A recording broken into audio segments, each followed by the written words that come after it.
De la mano con el trabajo que empezamos la clase pasada sobre la literatura típica en América, en esta clase vamos ya a pasar a otro tipo de literatura. Es decir, la clase anterior se empezó con la literatura precolombina y en esta clase vamos a dar paso a la literatura del descubrimiento y la conquista. Ahora, ¿qué pasa?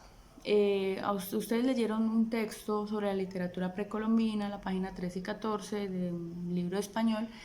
y hicieron un mapa conceptual. ¿Cuáles son los principales errores que vi en este trabajo? Muchos de ustedes no saben la estructura de un mapa conceptual. eh, Son cosas que pues de pronto uno sobreentiende que ustedes ya debieron haber visto, especialmente por el grado en el que ustedes están, pero voy a dar una breve explicación sobre esto. Un mapa conceptual debe tener una estructura ordenada donde se empiece a desglosar o a trabajar el tema. Se pone una parte superior donde está el encabezado, donde está el título, es decir, el tema a tratar, y luego se empieza a partir en diferentes ramas, ramificaciones, donde se empiezan a abordar los diferentes tópicos o temas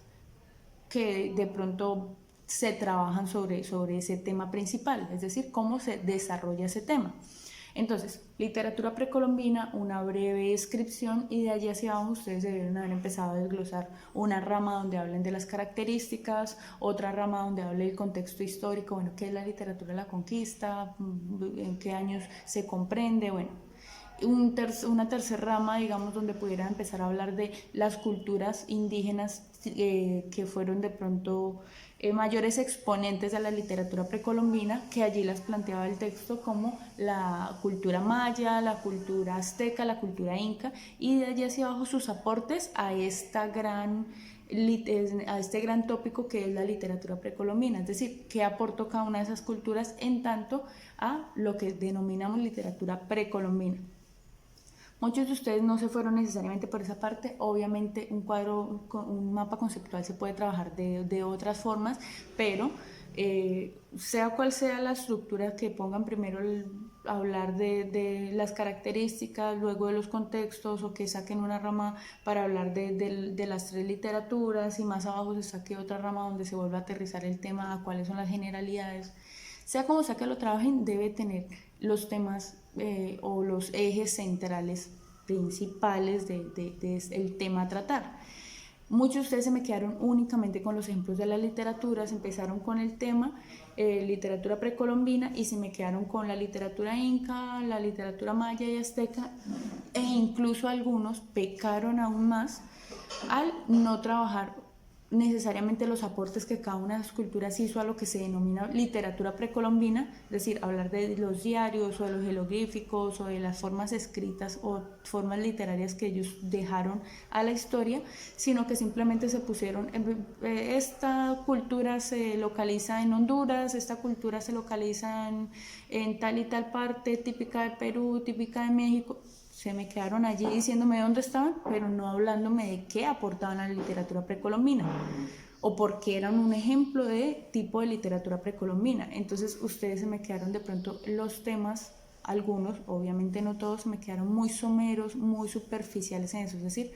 deben aprender a contextualizar mejor la información, deben aprender a coger las ideas principales y plantearlas en el texto, porque un mapa conceptual debe ser conciso, debe ser preciso, debe ser muy resumido, pero a pesar de que esté muy resumido y la información sea corta, sean párrafos cortos, debe tener lo más importante, lo sustancial. Ustedes allí fueron donde de pronto se me despelucaron al respecto porque no lo trabajaron como debían. Otras personas pues lo que hicieron no fue un mapa conceptual, ponían un título, una flecha, hablaban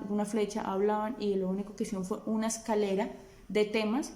en donde me decían la literatura azteca y le explicaban qué era abajo la literatura maya, y uno dice, bueno, ¿qué está sugiriendo ese montón de flechas? Que la literatura maya nace de la literatura azteca, que la literatura inca desemboca en la literatura maya, no sé. Entonces, ojo, porque si una flecha me señala hacia abajo y me habla de otro tipo de literatura, lo que me están diciendo es que esta literatura pertenece a esta otra, y eso sí está totalmente desfasado y no va con lo que exponía el texto. Entonces, ya que muchos se me quedaron solamente con los ejemplos de los tipos de literatura indígena propias de América, azteca, maya e inca. Entonces lo que voy a hacer en este primer momento del video, en este primer momento de la clase, es profundizar un poquito o recordar, repasar un poquito esos aspectos que muchos me dejaron por fuera y que es lo más importante justamente sobre la literatura precolombina. Entonces voy a iniciar con un breve repaso de las características de la literatura precolombina y de ahí damos paso a lo que va a ser la literatura del descubrimiento y la conquista, que es el nuevo tema a tratar y a partir de lo cual se va a dejar el trabajo. Consideramos literatura precolombina a todas aquellas formas y relatos previos a la conquista de América. Pero ojo con esto, estamos hablando de la conquista de América y estamos hablando que va a ocurrir en América. Es decir, aunque coincida con que sean formas literarias que, que se hayan redactado, que se hayan creado antes de la conquista de América, pero que hayan sido en continentes ajenos a América, Europa, Asia, África, bueno,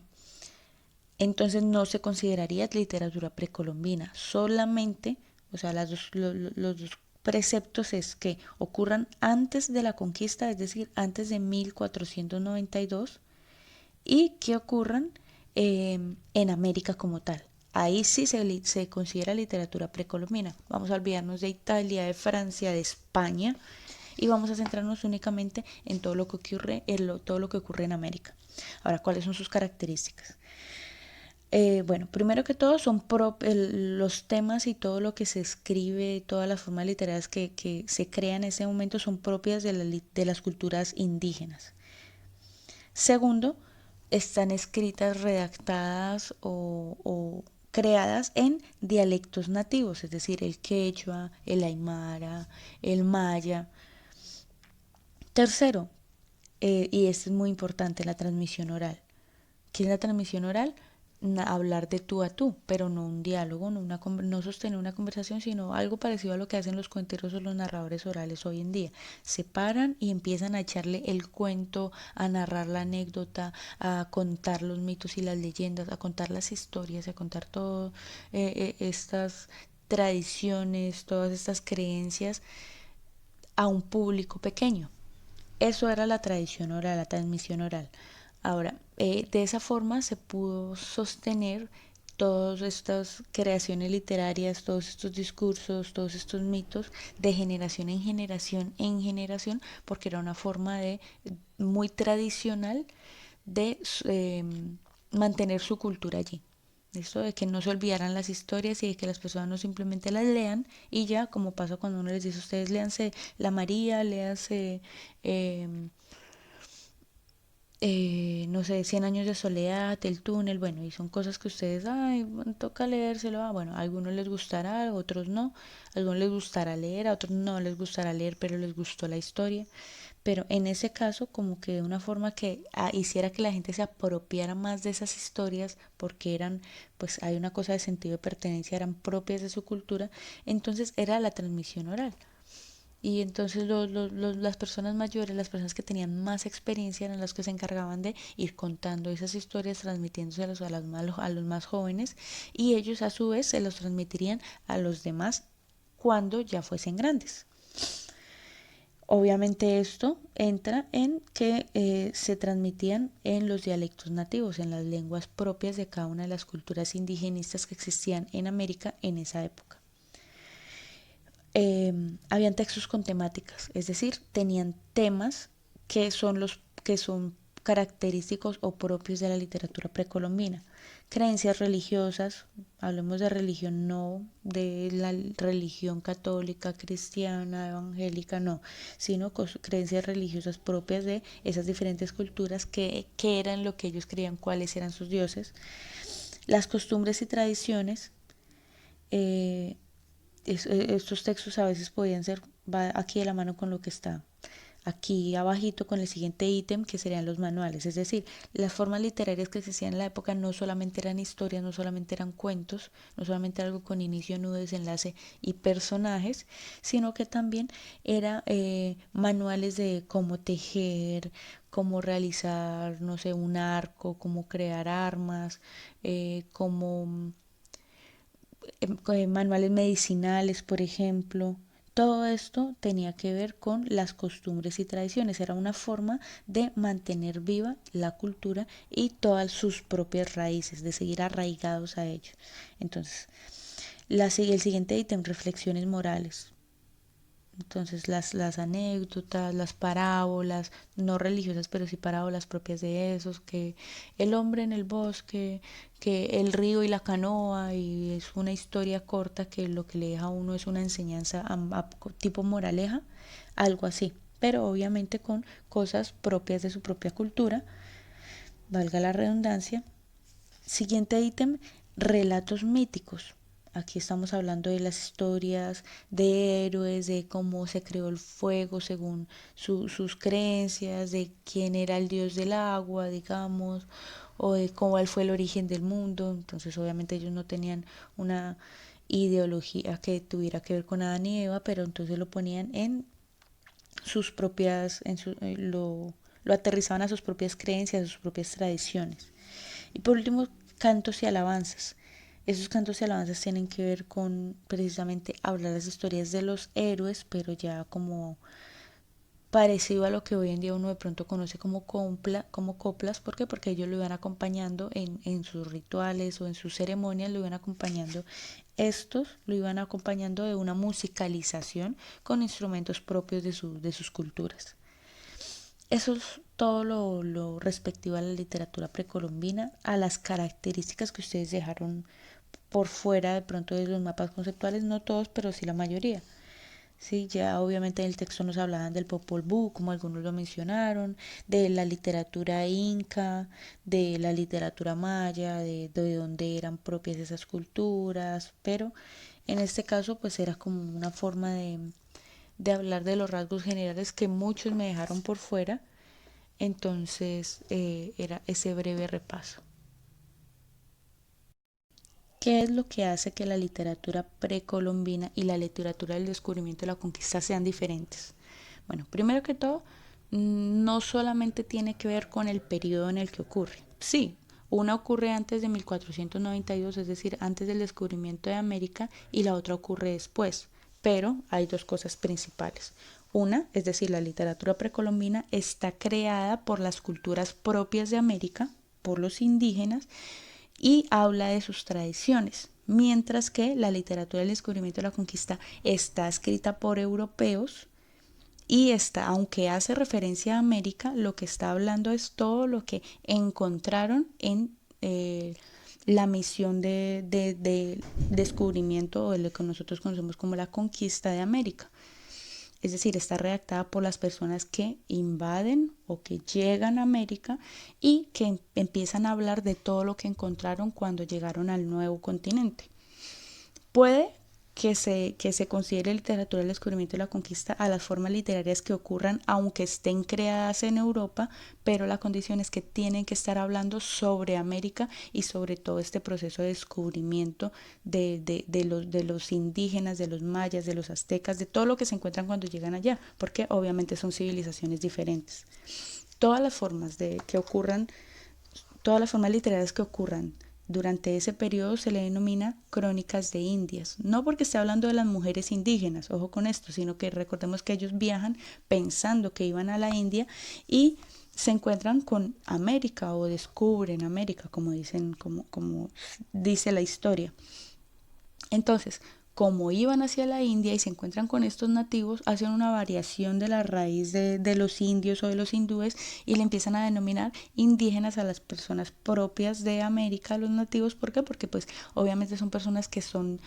poco civilizados en contraste a la idea de civilización europea que se tenía en ese momento, y se le empieza a denominar crónicas de Indias a todo ese proceso literario, a todas las creaciones literarias de la época. ¿Qué son las crónicas de Indias? Son diarios, son cartas, relaciones, memoriales y crónicas. Todos, recordemos, con tema principal de lo que encontraron en América.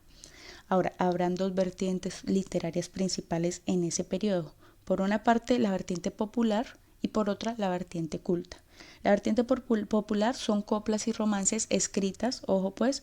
por soldados europeos, es decir, ellos llegan con toda la misión de Cristóbal Colón y de los conquistadores ellos son los que tienen pues en cierto punto ese contacto con los indígenas, obviamente los altos mandos, obviamente los historiadores y todo esto, pero ellos son los que se trata mucho de tú a tú, especialmente cuando ya empieza todo el proceso de resistencia de las culturas indígenas, de los nativos y de la imposición europea sobre ellos, cuando los españoles empiezan a imponerse, a imponerles su religión y todo esto. Pero entonces esos son los soldados los que empiezan a escribir este tipo de creaciones que también se le denomina, también son propias de las crónicas de Indias, pero es la vertiente popular, coplas y romances, ¿listo? Coplas, lo que nosotros conocemos como las coplas hoy en día, esas pequeñas rimas que son cortas, que son concisas, y los romances, pues toda la idea, las ideas de escritura pensando en sus familias europeas, en sus amadas, en todo esto,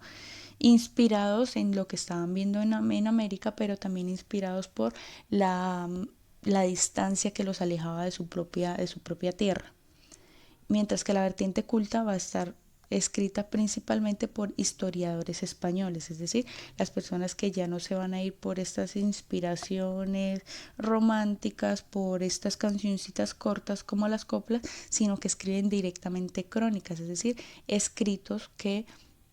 lo que hacen es registrar lo que encontraron en esas misiones de conquista. Entonces, esas son las dos vertientes de la literatura del descubrimiento. Así como la literatura precolombina tenía su propia temática, tenían sus propios temas sobre los cuales se creaban las diferentes obras literarias o los diferentes textos, fuesen escritos o fuesen verbales, en la literatura del descubrimiento y la conquista también existen unos temas fundamentales que son los que hacen que sea tan característica. Por una parte está el encuentro y las luchas, pero ¿qué significa el encuentro? El encuentro es el hecho de que hayan dos culturas tan diferentes, por un lado las tribus nativas americanas y por otra parte los conquistadores europeos, que cada uno de esas dos diferentes culturas no sabían que existía otra más. Es decir, sí, los maya, por ejemplo, sabían que existían los incas y sabían que había una diferencia cultural entre esos pueblos y sabían que a pesar de que ambos eran indígenas, unos tenían las creencias sobre unos dioses o unas creencias sobre unos mitos de cómo funcionaba, cómo se creó el mundo, mientras que los otros lo creían o lo veían de una forma diferente. Pero una cosa es aceptar el politeísmo de las culturas indígenas, de saber que si aquí se casa con arco, allá se hace otra cosa, o que si aquí se escribe de forma jeroglífica con estos símbolos, allí se escribe de forma jeroglífica con otros. Y otra cosa muy diferente es encontrarse de frente con personas que vienen desde el otro lado del mundo navegando sobre lo que ellos veían como monstruos gigantes porque jamás habían pensado los nativos americanos que podían existir embarcaciones de esos tamaños, personas que venían con armaduras plateadas que ellos pues totalmente diferente a la forma en la que ellos vestían y con una cultura monoteísta como lo es el catolicismo y el cristianismo, una forma totalmente, radicalmente diferente de hacer las cosas. Entonces, obviamente, los nativos americanos se tuvieron un encuentro cultural bárbaro al descubrir que habían personas que tenían una creencia tan contraria a la suya y de igual forma les pasó a los conquistadores europeos. A eso se refiere el tema del encuentro y las luchas. Ya, obviamente la parte de las luchas es cuando hablan de las luchas de los poderes, de cuando ya empezó el procedimiento como tal de colonización, de cómo se impusieron y los europeos cómo hicieron un proceso de aculturación, es decir, de imponer o de cambiar la cultura propia de los indígenas para hacer que aceptaran la suya y que empezaran a trabajar de lo que ellos llamaban una forma civilizada, a vivir de una forma civilizada que a la hora la verdad era simplemente lo que ellos, la forma en la que ellos veían y la forma en la que ellos vivían su propia realidad en Europa. Entonces, obviamente eso creó una serie de luchas y a eso es a lo que se refiere esa temática. Por otra parte está la historia y el acervo cultural encontrado. Es decir, lo que les decía, cómo cuando ya se encuentra con ese pueblo, esa otra cultura tan contraria a la suya, se dan cuenta la forma, las tradiciones, las costumbres, los mitos, las creencias religiosas de cómo ven el mundo. Ya ahí, de ahí mismo se desprende el tema de la religiosidad, que pues obviamente es un tema que habla de cómo los europeos tienen una religión católica monoteísta y cómo intentan hacer que se imponga esa creencia sobre la creencia de los nativos americanos, porque pues se tiene la creencia o se tiene la visión de que ellos son herejes, que son eh, que pues al no creer en ellos, al no creer ellos en la misma cultura en la que ellos creían, en el mismo Dios que ellos creían, pues eran personas que eran allegados al diablo, contrarios a Dios, por decirlo de otra forma, porque pues, no estamos hablando necesariamente de que pensaran que fueran el diablo, pero sí lo veían como es que no creen en Dios, eso es una herejía, eso bueno. Entonces estaba esa forma de los europeos de ver como si la cultura nativa fuese un pecado, como si fuese algo que iba en contra o iba contrario a lo que Dios decía, o por lo menos que no se acogía a la palabra de Dios. Entonces, como ellos intentan empezar a imponer esa creencia religiosa sobre la creencia religiosa del pueblo nativo. Y por último está la ficción y la realidad. Es decir, aquí se empieza a ver un poquito de cómo se empezaba a jugar con las historias o con las anécdotas de la conquista, del descubrimiento, en tanto a las luchas que hubo, las primeras personas que escribieron las crónicas, pues estaban de cierto modo enalteciendo el pueblo europeo, entonces narraban como si fuesen grandes hazañas todo lo que hicieron, aun cuando se tratara de algo muy cotidiano, aun cuando se tratara de un proceso muy pedagógico o un proceso muy bárbaro. Entonces ellos enaltecían mucho eso y pues obviamente jugaban con la realidad porque había una cierta cantidad de realidad como, o de verdad como una cierta cantidad de ficción. Por otra parte están los géneros. Ya hablamos de que todo se considera crónicas de Indias, pero pues están las crónicas como tal, por una parte las españolas, por otra parte las indígenas y por otra las mestizas. Las españolas obviamente los que los historiadores europeos o los historiadores españoles que eran los que escribían las crónicas. Por otra parte, los indígenas en sus propias formas de hacer literatura, en sus propias creencias literarias, creaciones literarias, perdón, comenzaron también a relatar y a dejar un registro de cómo su pueblo vivió ese procedimiento de la conquista. Y por otra parte, mucho más adelante, la de los mestizos, es decir, ya de las personas que estaban acogiéndose a la cultura europea, pero que era propia de los nativos. Y obviamente ya la vaina de pronto transcultural que había, es decir, cómo también se empezaron a mezclar las culturas. De una parte habían unas personas que tenían ciertas afiliaciones indígenas, pero al mismo tiempo estaba a favor de ciertas creencias o de ciertas costumbres europeas. Y por otra parte, pues obviamente los propios hijos de familias que se habían creado a partir de europeos e indígenas. Otro de los géneros son los diarios, que pues más que todo es para relatar las exploraciones, las travesías, las batallas que se vivieron por parte de los españoles y pues más que todo advertir de los peligros en ciertas regiones, de relatar cómo algunos de los soldados murieron o cómo se dieron ciertas luchas. Bueno, era como la forma en que quedara un registro, unas memorias propias del pueblo europeo para que las demás personas del mundo supieran cómo se había vivido todo este procedimiento de la conquista. Estaban las cartas, que es una forma en la cual pues todos sabemos cómo funcionan, podían irse comunicando obviamente con mucho tiempo de diferencia con las personas que habían dejado en Europa, con las personas que habían quedado en España, en Francia, en Portugal, bueno, era como la forma de decir, bueno, aquí estamos viviendo esto, nos pasó tal cosa, bueno. Y ya el poema épico es un poema, pero no el tipo romántico que solemos ver o el tipo existencial que solemos ver cuando son muy tristes, sino poemas donde se hablaban de las luchas y de las batallas, de los grandes héroes que habían luchado en esas batallas y bueno, y los grandes antagonistas que el pueblo español veía como antagonistas a las personas que se resistieron, a los americanos que se resistieron al procedimiento de la conquista. Bueno, ¿qué más se puede decir sobre esto? Los temas